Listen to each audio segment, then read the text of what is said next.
Hello, my name's Karen, and I'm here to explain what I wish you knew about autism. I work here at Dimensions, and I'm also taking a theatre studies course online. There are 6 points that I want you to focus on. I found these in a different kind of social story, which was published as an add-on, as an extra insight, in the book of the play What I Don't Know About Autism, written by autistic playwright Jodie O'Neill. The first point is presume intelligence and competence.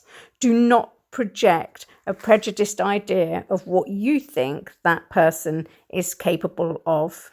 Point 2. It's important to realise anxiety is a big part of autism. Non-autistic people can try to be gentle and kind without being patronising, and using a softer tone of voice can be a big help. Point 3.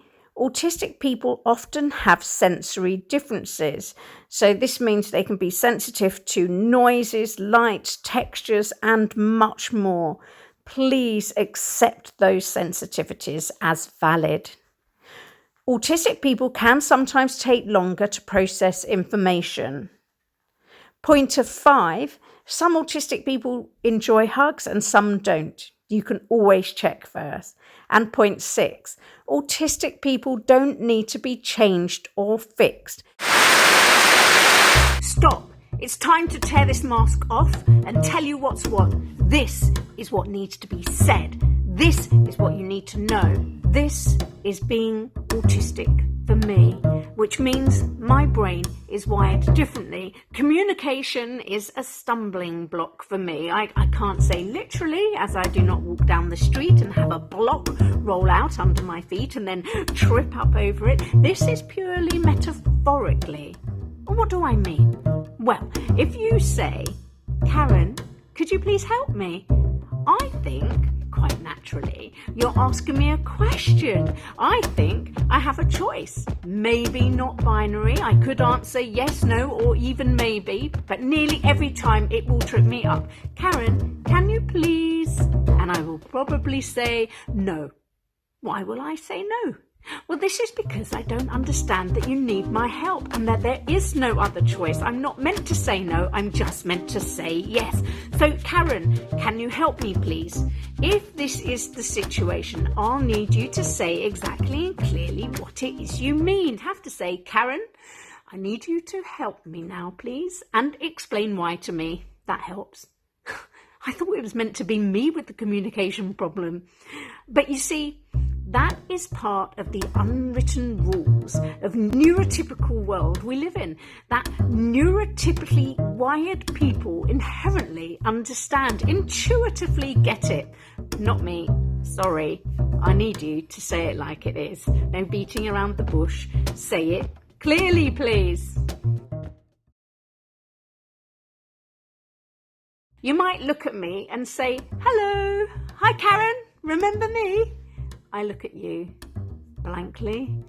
I have tried the being polite thing, but honestly, I look at your face and I do not know it. I see the signs that you know me very well. For a start, you've used my name confidently, and from that point on, I know I am losing the I know you, but you don't know me game. I have no energy left to mask, to lie through my teeth and pretend to know who you are. I have to say, please don't be offended. I know it seems off, but I am face blind, you see.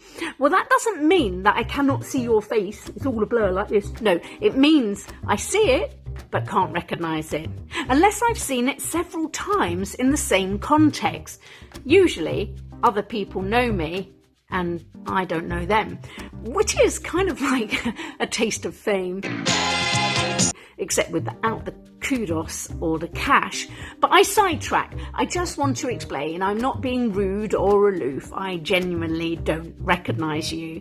I can even get 2 people mixed up. This is a public apology to Glenda Jackson and Judi Dench. I am sorry. If you've got brown hair and the other one's got brown hair, you've both got this long brown hair and glasses, you might think you look completely different to each other. Oh, I'm pretty. She's not. She's only pretty ugly. That's not PC. But anyway, I'm sorry, to me, you look the same and it is really embarrassing. Also, a name badge is easier for me. You know when people say their names in a verbal introduction? Well, that's in one ear and out the other. I've already got problems with auditory processing, so when you say your name, it just goes, vanishes, evaporates like a mist. I can't grasp it. It's gone. Are you getting the gist? Do you realise just how confusing navigating life can be for me? When you say something to me, because I have auditory processing difficulties, it might just sound like a jumble of sounds. They are like shapes that won't fit into the shape sorter. Sometimes I can replay the sounds like on a tape recorder in my head again and again, and it slowly filters through. I work out what was said, but it is hard and exhausting. Something that helps is if you look at me, make sure you have my attention, keep your face turned towards me, and speak a little more slowly and clearly. But it doesn't mean I'm hard of hearing. It means I am hard of computationing. It is an auditory processing problem.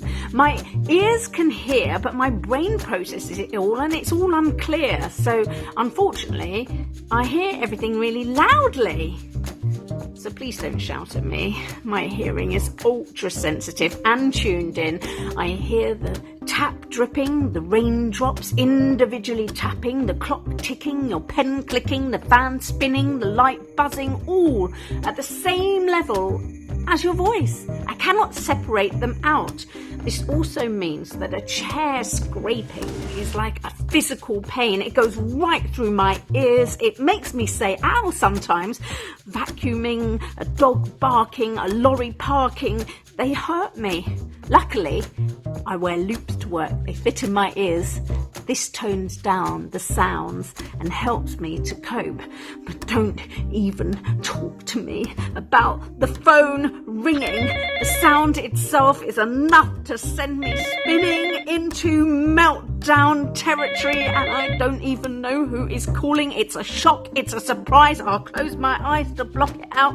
The sound, the anxiety, and having to deal with someone who I don't know who is calling, or even if I'll be able to understand them, what they are saying. I am great at reading though, so if you do need to tell me something, don't use the phone.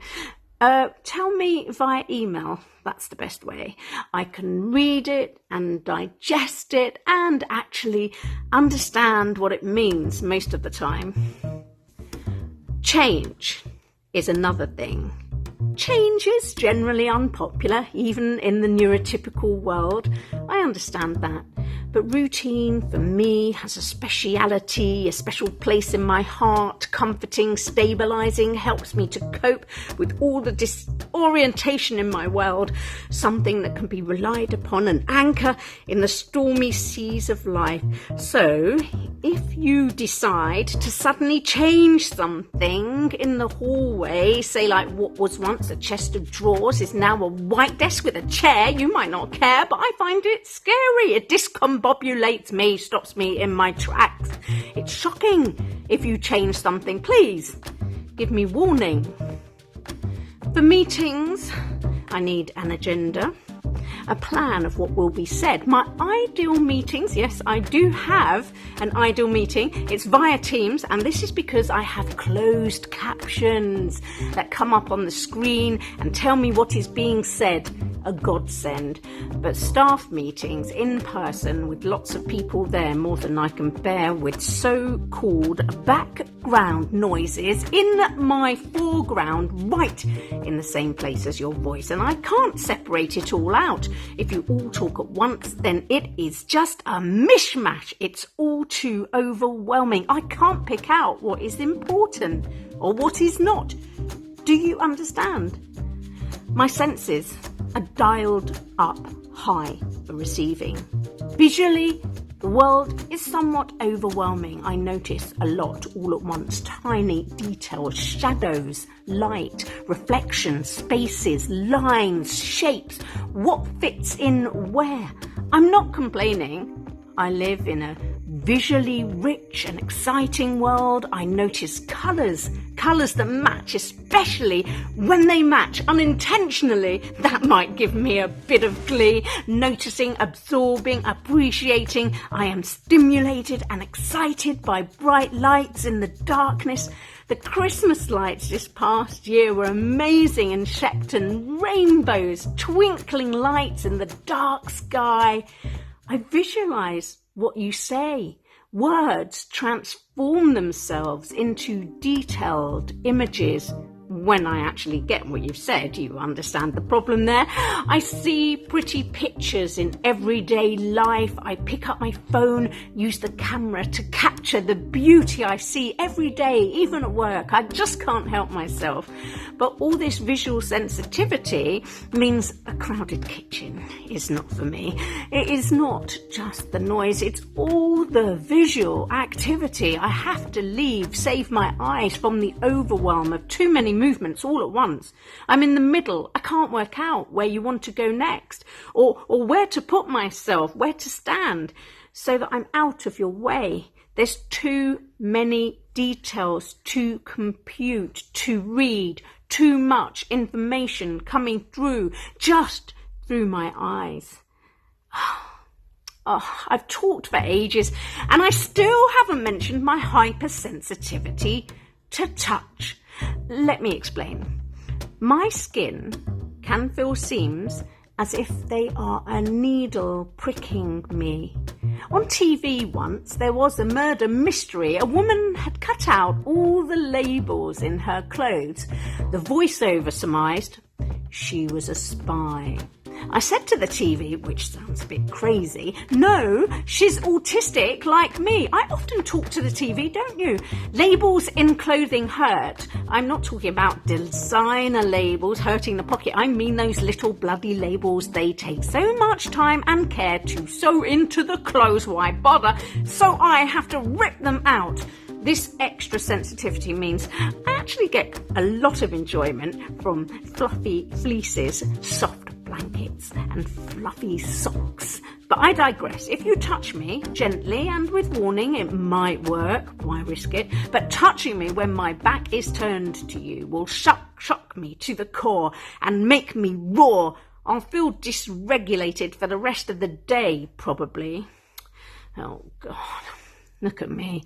I've made autism sound like a long list of complaints, and I'm not sure if I've even covered everything. I've definitely missed out, but I'm about to mention it now. The difficulty in imagining how someone else might feel. It is complicated and nuanced. It is not how I might feel if I were them, which I can imagine with the utmost of clarity. It is imagining how they feel as themselves, apparently. That's something that neurotypical people, I'm told, can manage with ease. But when I try to do it, it's like trying to make my brain do mental gymnastics, a backflip into someone else's feelings. I might need someone else's feelings explained to me, as it's not easy for me to see. If you do explain, it's like a spotlight shining for me. Then I didn't mention catastrophe. I do have a talent for imagining every possible thing that could go wrong. Maybe I should be a novelist. This is officially called catastrophic thinking and could be why my day is filled with anxiety before anything has even gone wrong. My family call it Karen's what if scenarios, and I get told off for writing a script. But look, what am I doing now? Whether you're autistic or not, every negative as a positive. I wrote this script straight from the hip. My sensitivity to sound means my voice recognition skills are amazing. Can't recognize you from your face, but from your voice I'm okay. My rigidity in thinking, my binary style means I can create logical flow charts to conclusions. My visual sensitivities captured in photography, my routine satisfied through singing and dancing, repetition, excuse me, just having a moment, repetition. I can't lie, that feels so good. My non-understanding of this world and feeling like an alien within it means I am hungry to learn. Another moment. I have a strong sense of justice, and no one had to teach me to embrace my autistic identity. It's something that makes life difficult to navigate, but it is also something to celebrate. Each autistic person is unique. What I have explained here is my authentic autistic experience. Each one of us is different. Some things may overlap, some things may not. This is my personal insight. The way to make our world better is to never presume what we can or can't do. Never assume our profile. Give us a chance to explain it to you. Thank you. Thank you, Karen. I couldn't have put it better myself. Oh yeah, that was myself. Anyway, moving swiftly on. Thank you again. Don't forget, it's the autistic profile of one person on our team. Everyone is different. This is an overview. Not every challenge could be mentioned, not every difficulty that I have. And this is your chance to make the world more manageable for autistic people in your life to navigate. So thank you so much for listening.